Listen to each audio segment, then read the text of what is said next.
Kamu yakin mau pergi ke ibu kota? Kenapa nggak nyari sekitaran sini?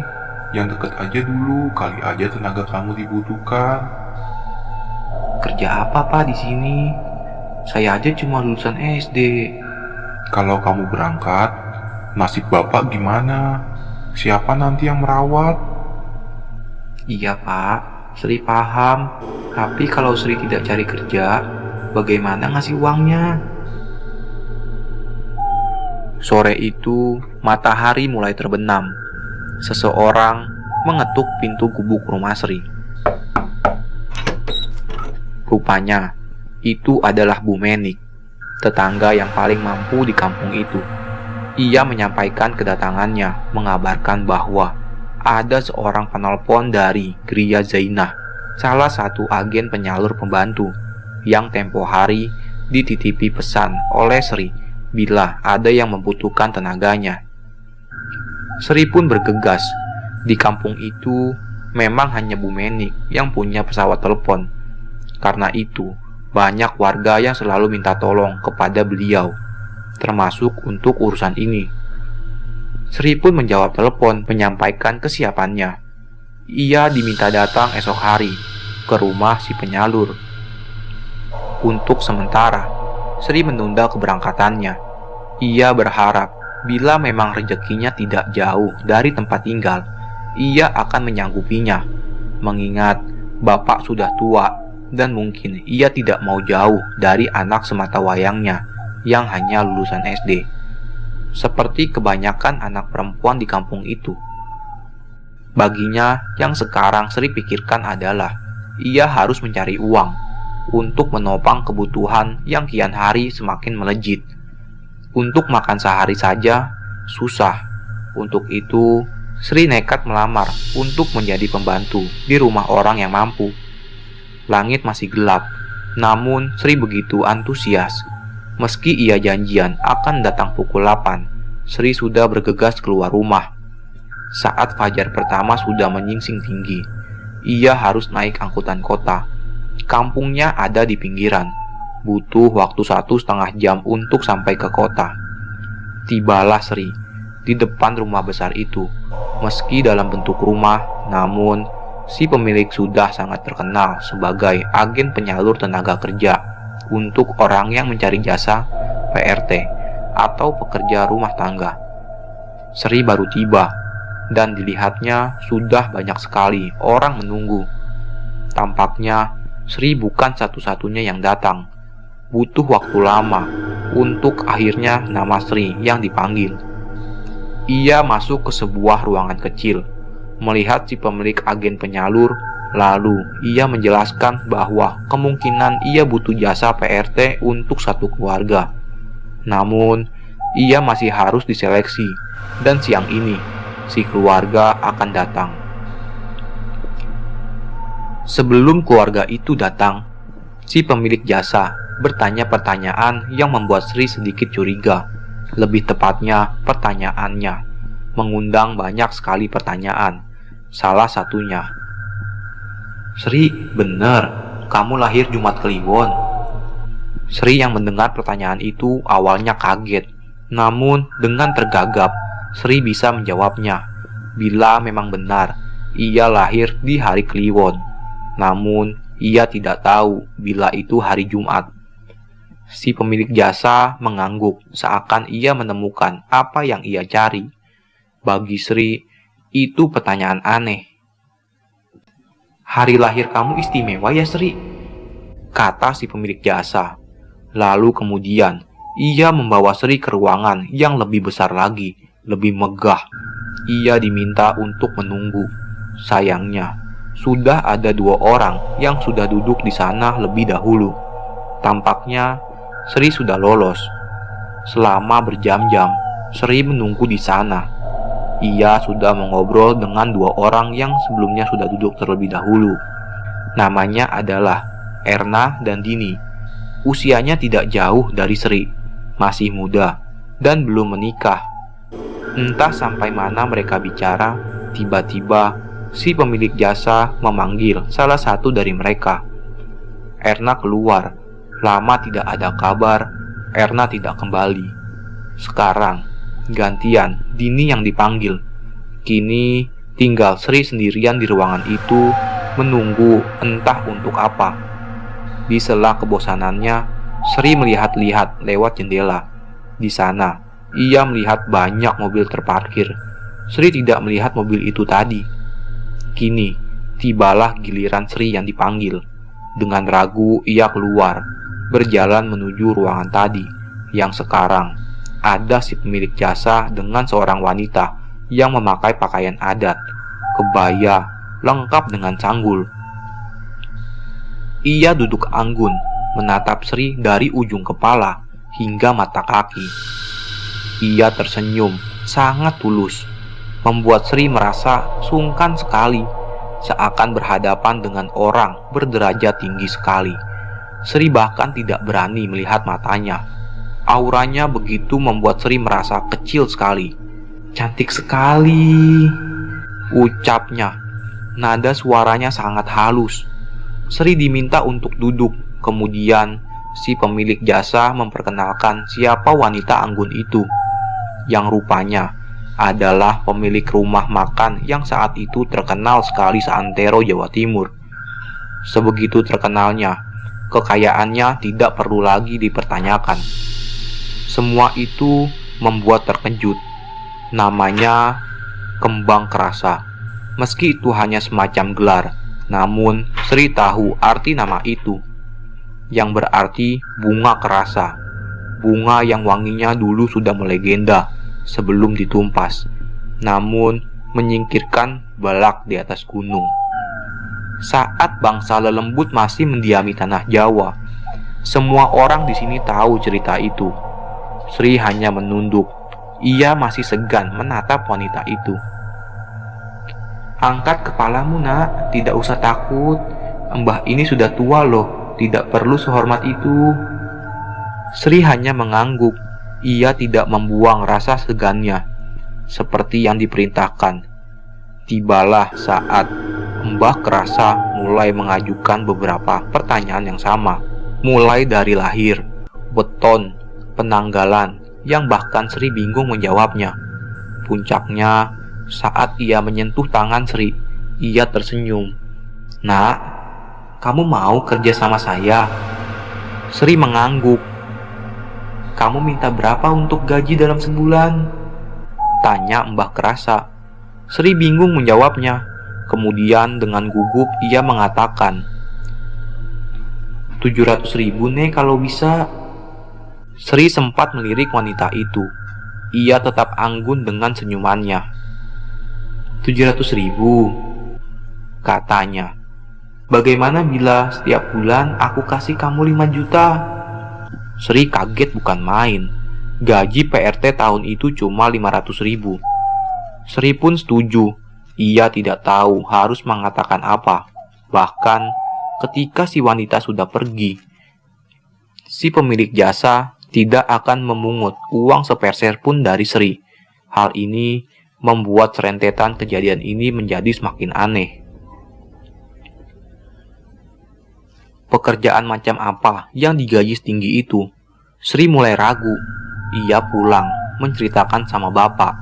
Namun bapak mengatakan hal yang sedari tadi dipikirkan Sri. "Firasat bapak kok buruk ya? Apa nggak usah aja cari yang lain?" Namun Sri meyakinkan bahwa ia harus bekerja. Kapan lagi ia mendapat pekerjaan dengan gaji setinggi itu? Dalam hati kecil Sri, ia ingin melihat terlebih dahulu pekerjaan apa yang diberikan kepadanya. Keesokan harinya, ia pergi ke rumah Mbah Kerasa. Di sana, ia melihat Erna dan Dini. Mereka sama-sama terkejut satu sama lain. Seperti sebelumnya, mereka dipanggil satu persatu hingga tiba giliran Sri. Kali ini, ia melihat semua anggota keluarga Mbah Kerasa. Ada 7 orang yang kesemuanya duduk memandang Sri, sama seperti sebelumnya. Mereka seperti mengamati Sri dari ujung kepala hingga mata kaki. "Begini Mbak, saya mau tanya dulu. Anda setuju bekerja di sini karena ada larangan keras bila Anda sudah menerimanya?" Larangannya tidak akan bisa dicabut, kata seorang wanita yang lebih muda. Umurnya berkisar sekitar 30-an. Larangan seperti apa? Sri bisa melihat gelagat aneh, karena mereka saling memandang satu sama lain, seakan pertanyaan Sri tidak perlu mereka jawab. Mbah Kerasa berdiri dari tempatnya. Ia lalu berbisik pada Sri. Hidupmu akan terjamin bila kamu mau. Tapi saya tidak mau memaksa kalau kamu tidak mau. Tidak ada jawaban dari pertanyaan Sri. Namun, Sri memberi jawaban pada saat itu juga. Iya, saya mau. Sri pun melangkah pergi. Ia menemui Dini dan Erna. Rupanya, mereka semua diterima bekerja di sini. Di sini adalah pertanyaan yang akan membuat mereka kebingungan, terutama saat malam mereka tiba. Malam itu, ketika mereka semua sudah datang di rumah ini, tampak Mbah Kerasa sudah menunggu bersama anggota keluarga yang lain. Di sini, ia menjelaskan bahwa mereka bertiga akan ditugaskan di sebuah rumah lain. Sebuah rumah yang sangat jauh, jauh sekali. Rumah di dalam sebuah hutan. Sri dan yang lain bingung, tidak ada penjelasan ini sebelumnya. Namun, mereka sudah berjanji mau menerima pekerjaan ini. Rumah macam apa yang dimaksud pun Sri tidak mengerti. Ada sebuah mobil yang sudah siap mengantar mereka. Di sana, supir mereka akan menjelaskan pekerjaannya. Mobil sudah bergerak. Sri, Erna, dan Dini masih terlihat kaget. Satu sama lain tidak ada yang bicara. Bingung, Sri memberanikan diri bertanya kepada supir. Namun supir memberi isyarat bahwa mereka tidak boleh bicara terlebih dahulu, seakan-akan mereka dibuntuti sesuatu. Ada kejadian menarik yang membuat Sri semakin curiga. Setiap persimpangan, si supir berhenti, mengambil sesuatu dari belakang, meletakkannya di tengah jalan, seperti bunga di dalam kotak yang terbuat dari daun pisang. Hal itu menimbulkan kecurigaan apa yang sebenarnya ia lakukan. Hal itu terus-menerus dilakukan, sampai akhirnya mobil sudah meninggalkan kota, jauh, dan perlahan mulai memasuki area hutan. Jam menunjukkan pukul 12 malam. Saat kegelapan hutan mulai menyelimuti mereka, tidak terbayangkan bahwa mereka akan tinggal di dalam hutan segelap ini. Kiri kanan pepohonan dengan semak belukar, mobil terus berjalan sampai tiba di sebuah jalan setapak. Perlahan, mobil melesat masuk. Di atas jalan setapak yang ditumbuhi rerumputan liar, mobil terus menerabas memaksa masuk. Sri dan yang lain mulai merasa tidak nyaman dengan ini. Pak, kita mau kemana? Saya tidak akan dibunuh kan? Tanya Dini. Si supir hanya tersenyum, tetap memaksa mobil menembus selap pepohonan, seakan mencari jalan di tengah gelap hutan yang dipenuhi kabut di sepanjang jalan. Setelah jauh masuk ke dalam hutan, mobil berhenti di sebuah semak dan pohon yang tidak lagi bisa dilalui mobil. Ada kejadian aneh, di mana ada satu pohon yang tidak terlalu besar, tumbang begitu saja. Si sopir keluar dari mobil, menyingkirkan pohon tumbang itu, dan dari sana ada jalan. Setelah melewati jalan yang naik turun, mereka sampai di sebuah rumah gubuk, terbuat dari kayu yang disusun serampangan.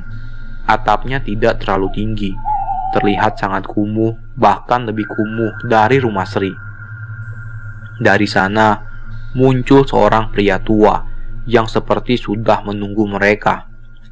Sri dan yang lain turun, kemudian si supir menjabat tangan si pria tua, mencium tangannya, sebelum memperkenalkan Sri dan dua orang yang lainnya. Mulai dari sini, si bapak yang akan menjelaskan semuanya. Tampak dari luar, bapak itu sudah uzur, bahkan cara berjalan saja sudah kewalahan menyanggah badannya sendiri. Ia tidak banyak bicara, hanya memperkenalkan namanya, Pak Ageng, katanya. Lalu ia mengajak Sri dan yang lain masuk ke rumah itu. Ia menuntunnya masuk ke kamar. Di salah satu kamar itu, Sri dan yang lain kaget bukan main, karena tepat di atas ranjang ada sebuah peti mati.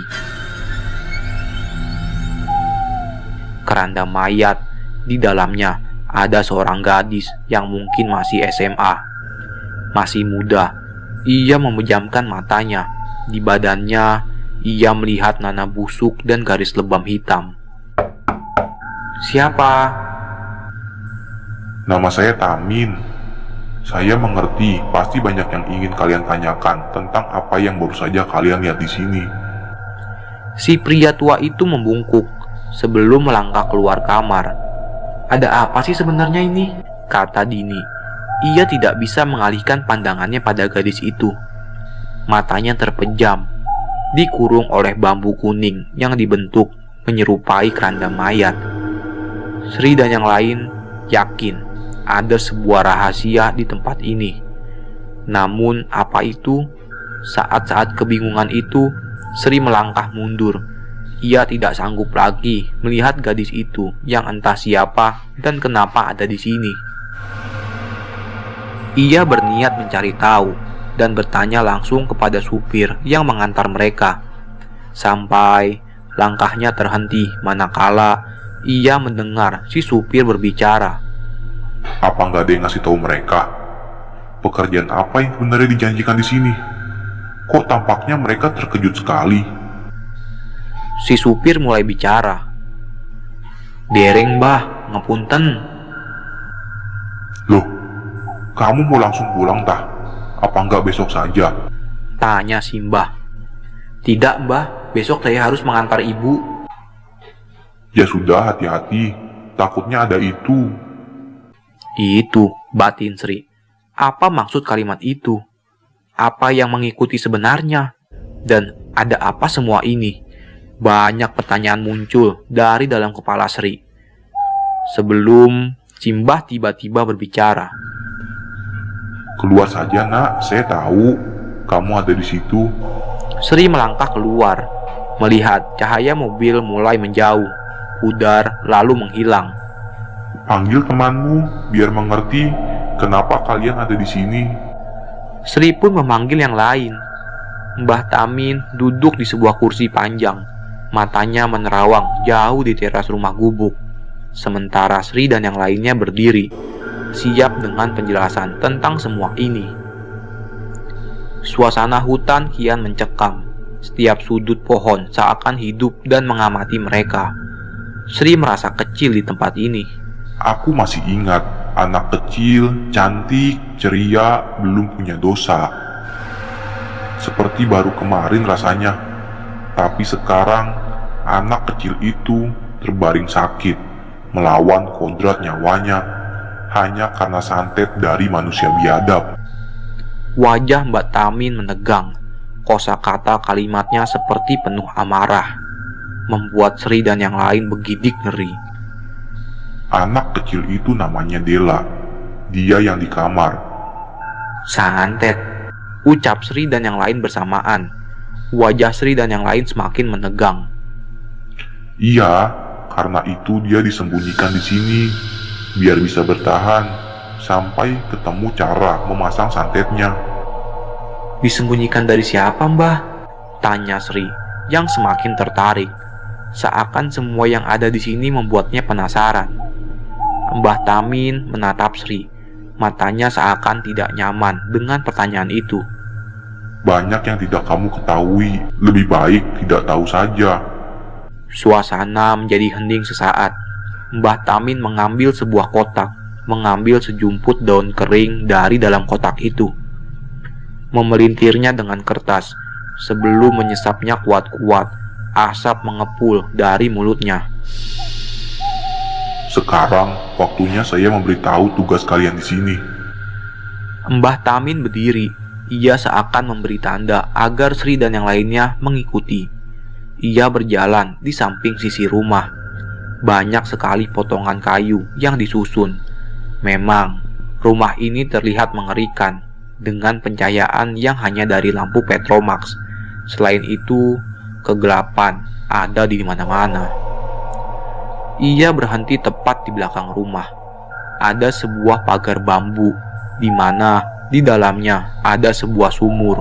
Di sana tempat untuk mandi dan tempat untuk mengambil air untuk kebutuhan hidup selama tinggal di sini, termasuk untuk basuh sudo atau tubuh mati Dela yang terbaring tak bergerak. Hanya Sri yang berinisiatif bertanya, terutama ketika soal memandikan itu. Entah apa dan kenapa, Sri seakan tahu cara memandikannya pasti tidak sama seperti cara memandikan orang biasa. Hal itu membuat Mbah Tamin tersenyum, seakan mempersingkat penjelasan beliau tentang semua ini. Iya, caranya membandikannya memang berbeda. Ada tata caranya. Salah satunya bunga 7 rupa. Mbah Tamin menunjuk sebuah tempat khusus di mana ada bunga dengan rupa berbeda, diletakkan di atas tempe. Dengan cekatan, Mbah Tamin mengisi baskom dengan air, mencampurnya dengan bebungaan itu, membawanya ke kamar tempat Dela tertidur. Lalu ia melihat Sri, memanggilnya. Dini dan Erna hanya mengamati saja. Ia diminta mengikat tangan dan kaki Dela. Sri menuruti apa kata Mbah Tamin. Walau sebenarnya ia bingung kenapa Dela harus diikat. Setelah Sri menyelesaikan tugasnya, Mbah Tamin baru membuka keranda bambu kuning itu. Ia mulai membasuh badan Dela. Sri ikut membantu, dan di sana Sri menemukan fakta mengejutkan lain. Perut Dela membesar seperti mengandung. Sri yang membasuhnya menatap Mbah Tamin dengan tatapan bingung dan kaget. Namun Mbah Tamin tampak mengerti apa yang ingin Sri tanyakan. Setelah selesai dengan semua itu, keranda kembali ditutup dan kain yang mengikat Dela dilepas satu persatu. Mbah Tamin melangkah pergi. "Mbah," kata Sri, mengejar Mbah Tamin. Di belakangnya ada Dini dan Erna yang tidak tahu apa yang baru Sri lihat. Nanti saya ceritakan kalau kamu sudah siap saja, kata Mbah Tamin. Tugas kalian mengurus Dela. Sudah 3 hari berlalu. Sri, Dini, dan Erna bergantian mengurus Dela. Mulai memandikannya, memberinya minuman. Gadis itu lebih seperti gadis yang tengah koma dibandingkan gadis yang disantet, entah oleh siapa dan bagaimana latar ceritanya. Masih terlalu awam untuk tahu, pikir Sri. Entah sudah keberapa kali Sri mendengar Erna dan Dini berbicara tentang Dela, berbicara tentang bau busuk yang keluar dari tubuhnya, sampai kalimat tidak menyenangkan lainnya saat mereka tinggal di sini, dan betapa misteriusnya lelaki tua bernama Tamin itu. Sri memilih diam, namun di luar semua itu, sebenarnya Sri sama seperti yang lain. Aroma busuk itu benar-benar mengganggunya. Selain itu, hidup di sini sangat berat. Tidak ada orang lain, kiri kanan hanya pohon liar, seakan mereka tinggal di dunia yang berbeda. Suatu sore, Mbah Tamin pamit, ia akan pergi dan berpesan kepada Sri dan yang lainnya untuk tetap menjalankan tugasnya dan tidak melupakan pantangan yang sudah ia ucapkan. Salah satunya, untuk tidak lupa mengikat Dela saat membuka keranda itu. Tidak lupa, Mbah Tamin juga berpesan untuk tidak membukakan pintu pada malam hari. Siapapun dan bagaimanapun, jangan membuka pintu, ucap Mbah Tamin sebelum ia pergi melangkah menembus pepohonan hutan. Sri yang mendengarnya merasa merinding setiap ingat pesan orang tua itu. Hari sudah gelap. Sri menutup pintu dan jendela, lalu pergi ke kamar. Di sana, ia melihat Dini sudah tidur. Di sampingnya, Erna tengah menangis menahan sakit. "Kamu kenapa, Er?" tanya Sri. "Sri, aku boleh minta tolong gak?" "Minta tolong apa?" "Malam ini giliranku memandikan Dela. Bisa nggak kamu gantiin? Besok aku yang gantiin kamu. Awalnya Sri keberatan, namun melihat kondisi Erna, Sri setuju. Setelah menerima permintaan Erna, Sri bersiap mengambil air. Ia lupa bahwa air di gentong dapur sudah habis. Terpaksa, ia membuka pintu, bersiap untuk menimba air dari sumur. Meski awalnya ragu, Sri mematung di depan pintu, lalu perlahan membukanya, lalu keluar. Entah perasaan tidak enak macam apa yang Sri rasakan. Malam ini lebih hening dari biasanya. Tidak terdengar suara binatang malam, seakan membawa Sri ketakutan. Sri yang selama ini ia tahan menyeruak keluar. Sri melangkah keluar. Ia cepat-cepat pergi ke sumur, menimbanya lalu kembali. Tapi dari sudut mata Sri, jauh di salah satu pohon besar samping pagar bambu kamar mandi, Sri melihat ada wajah yang mengamati. Saat Sri menatapnya, wajah itu menghilang. Sri terdiam cukup lama, namun ia tetap melanjutkan tujuannya. Ia harus cepat melakukan tugasnya. Sri segera menimba air dengan cepat, tidak lupa matanya awas menatap sekeliling, seakan ia sedang dikejar sesuatu. Setelah semua selesai, Sri berlari dan mengunci pintu. Perasaan lega langsung dirasakan oleh Sri. Kini ia melangkah menuju kamar Della. Sri meletakkan air. Taburan kembang sudah ia lakukan. Kini Sri membuka keranda bambu kuning, mulai membasuh tubuh Erna dengan handuk kecil. Ia masih tertuju pada perut besarnya, yang kata Erna dihamili oleh Mbah Tamin. Namun Sri tidak percaya. Ia selalu menyangkal ucapan itu. Sri terus membasuhnya hingga sampai ke tangannya yang penuh luka borok. Di sana, Sri terdiam. Ia lupa belum mengikat tangan dan kaki Erna. Saat Sri baru menyadarinya, ia menatap Erna, membuka mata, tersenyum menyeringai, melotot menatap Sri.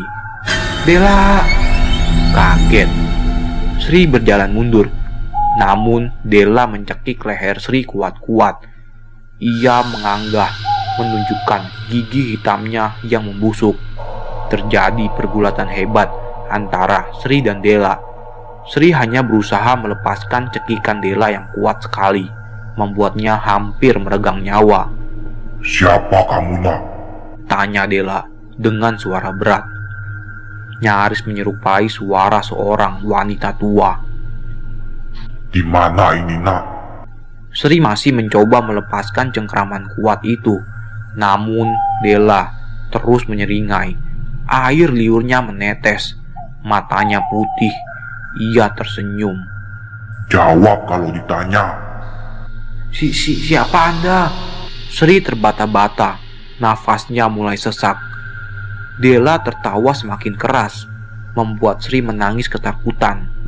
Sebelum Erna masuk ke kamar karena keributan itu, ia bingung melihat Della terbangun. "Ada apa ini, Sri? Kenapa Della? Della kenapa, Sri?" Bingung, Della menyeringai melihat Erna sebelum akhirnya melepaskan cekikan itu. Ia melompat ke atas ranjang, merangkak, kemudian seakan tertawa kegirangan. Della berteriak, "Cah kliwon kabeh." Della masih tertawa. Sri beringsut mundur, sementara Erna masih bingung dan syok melihat wajah Della yang semengerikan itu. Della terus melihat Sri dan Erna bergantian. "Percuma, 1000 harinya anak ini akan segera habis. Kalian hanya jadi tumbal untuk anak ini." Della tertawa terus-menerus. Sebelum Sri melompat dan mencengkram Della, ia mengguyur Della dengan air kembang itu. Della berteriak kesakitan. "Kamu ngapain? Ambilkan tali hitam itu!" teriak Sri pada Erna. Erna yang sempat kebingungan bergegas mengambil tali itu. Sri mengikatnya tepat di lehernya. "Ada apa ini, Sri?" Erna ikut menahan tubuh Della yang meronta-ronta sebelum akhirnya Della menjadi tenang dan ia kemudian tertidur kembali. Sri baru mengikat tali itu dengan benar. Ia mengangkat Della kembali ke ranjangnya, menutupnya dengan keranda bambu kuning. Wajah Erna dan Sri masih tidak percaya atas apa yang baru saja terjadi. Erna mulai menangis. "Aku ingin pulang aja, Sri." Sri tidak berkomentar. Ia sadar bahwa sekarang ia juga ingin pulang. Hanya saja, bila bukan karena sudah terikat, dan pasti ada resiko yang sudah menunggu bila mereka pulang. Lantas, apa yang disembunyikan oleh Simbah? Sri menceritakan semuanya kepada Erna. Ia lalai dalam menjalankan tugasnya. Karena panik, ia membasuh Della tanpa mengikat tali di kaki dan tangannya terlebih dahulu. Namun gara-gara itu, Sri menyadari santet macam apa yang memasukkan iblis sekuat itu hanya untuk menghabisi nyawa. Sri jadi ingat tentang cerita Bapak. Santet bukan hal baru di sini. Namun, untuk melaksanakan santet dibutuhkan kebencian yang melebihi akal. Bila benar itu, kebencian macam apa yang bisa dan setega ini dilakukan oleh orang hanya untuk mengambil nyawa dari anak yang tidak tahu apa-apa. Namun di balik semua itu, santet ini adalah kali pertama Sri lihat. Seperti ada teka-teki, seakan ada yang ditutupi. Pasti ada jawabannya. Pasti ada jalan keluarnya. Namun apa? Sri tidak tahu apapun dari keluarga ini. Dan kenapa anak ini sebegitu berharganya. Sampai Sri teringat. Namun ada satu lagi yang harus ia cari kebenarannya. Bila benar, pertanyaannya lengkap. Begitupun jawabannya.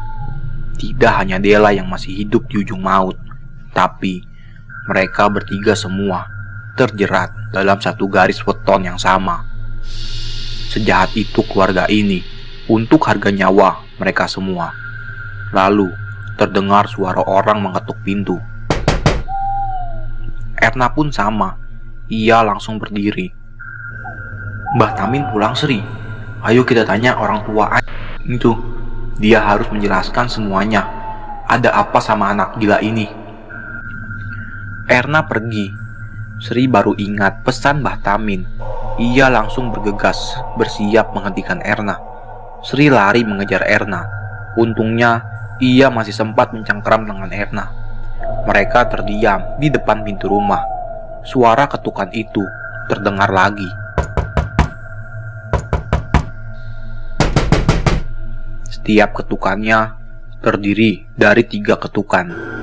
Semakin lama, ketukannya semakin cepat, semakin cepat, semakin cepat, sampai tidak ada ketukan lagi.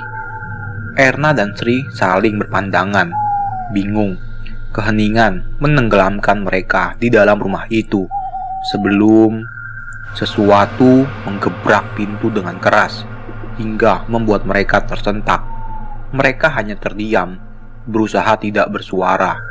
Lalu dari belakang seseorang melangkah masuk. Dini melihat 2 temannya terlihat kacau balau. Ia bingung, kemudian berujar, "Kalian gak dengar Mbah Tamin manggil? Buka pintunya." "Jangan ngawur kamu," celoteh Erna. Namun Dini memaksa. Bahkan Sri yang memegang tangannya, Dini prototi. Sampai akhirnya mereka mengalah. Dini membuka pintu. Di sana Mbah Tamin berdiri.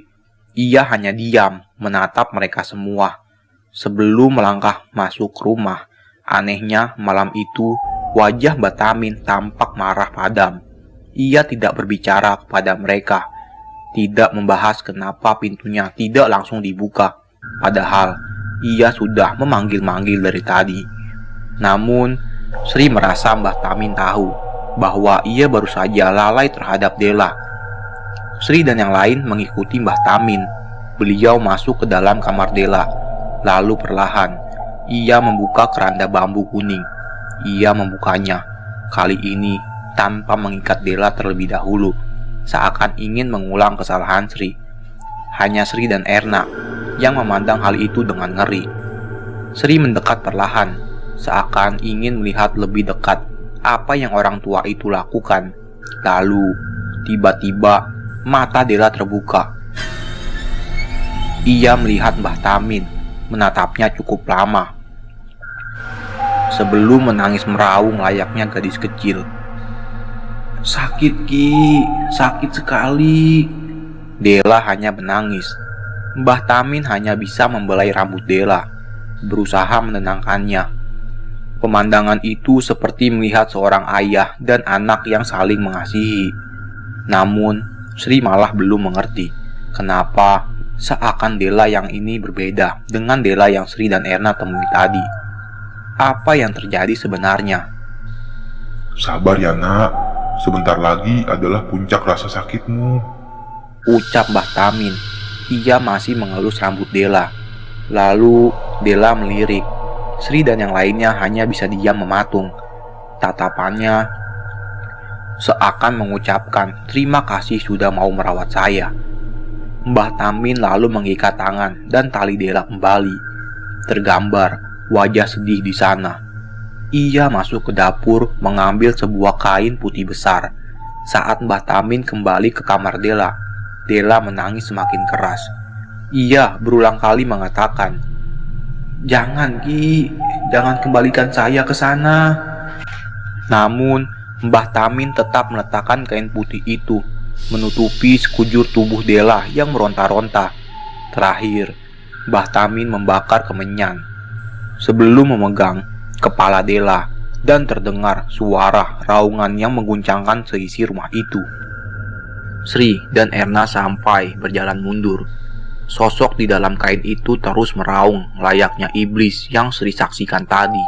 Kali ini Jini tampak terguncang, bingung. Ada apa sebenarnya di sini? Terdengar suara marah dari dalam kain. Ia adalah wujud tadi yang Sri saksikan. Menungso bejat. Mbah Tamin terus menekan kepalanya, membuat suara itu semakin menjerit marah. Setelah kurang lebih 5 menit Mbah Tamin melakukan itu, perlahan sosok itu mulai tertidur dan Mbah Tamin membuka kain itu. Ia melihat Della memejamkan matanya. Sri, Erna, kalian ikut aku. Kata Mbah Tamin memanggil mereka. Sementara Dini tetap di kamar. Hanya dia yang belum mengerti apa yang terjadi di sini. Mbah Tamin duduk di teras rumah. Kegelapan hutan benar-benar mencekam kala itu. Sri dan Erna berdiri, menunggu sebelum Mbah Tamin menunjuk sesuatu di antara pepohonan. Kalian bisa melihatnya. "Apa ya, Mbah?" kata Sri bingung. Kesini. Mbah Tamin menempelkan jemarinya, menekan mata Sri. Sengatan ketika Mbah Tamin menekan mata Sri membuat penglihatannya memudar perlahan.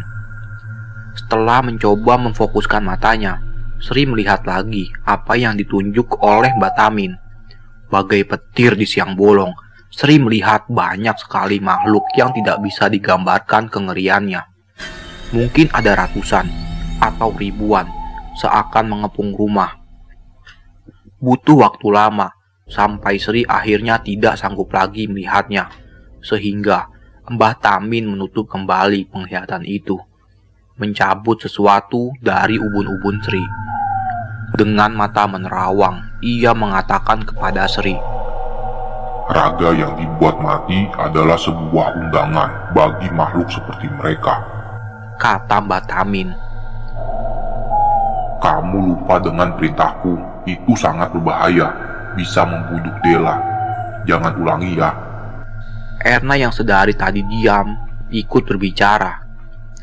Mbah, tolong kasih tahu apa yang terjadi sama Della. Kok bisa-bisanya dia mau bunuh saya dan Sri? Mbah Tamin duduk lagi, lalu mengatakan, Berarti kamu sudah lihat, itu adalah Cahaya Jati yang ingin membunuh Della, tapi tidak bisa karena ia butuh Singgarhani. Seperti sepasang suami istri, santet 1000 hari, hanya dimiliki oleh orang yang siap menanggung dosa dan siap mati bersama. Sri dan Erna masih terlihat bingung. ia tidak mengerti. Mbah Tamin menerawang jauh, menatap sisi hutan tergelap, dan Sri saksikan dengan mata kepala sendiri. Mereka tidak sendirian di hutan ini. Dengan suara berat, Mbah Tamin mengatakan, "Terlalu awal untuk mengerti ini. Intinya, ilmu santet 1000 hari adalah pembuka ritual untuk menghabisi satu garis keluarga sampai habis keseluruhannya." Setelah percakapan itu, Mbah Tamin melangkah masuk ke dalam kamar, mengunci pintunya, membiarkan semua kejadian itu meluap begitu saja, dengan pertanyaan besar yang masih menggantung di atas pikiran Sri dan Erna. Pagi itu sekitar pondok, kabut tebal menutupi seluk-beluk hutan, membuat pandangan mereka terbatas. Sejak fajar menyingsing, Sri dan Dini sudah ada di sumur, mencuci pakaian untuk keseharian mereka. Sedangkan Erna tengah membasuh Dela di dalam kamar, sampai terdengar suara langkah kaki.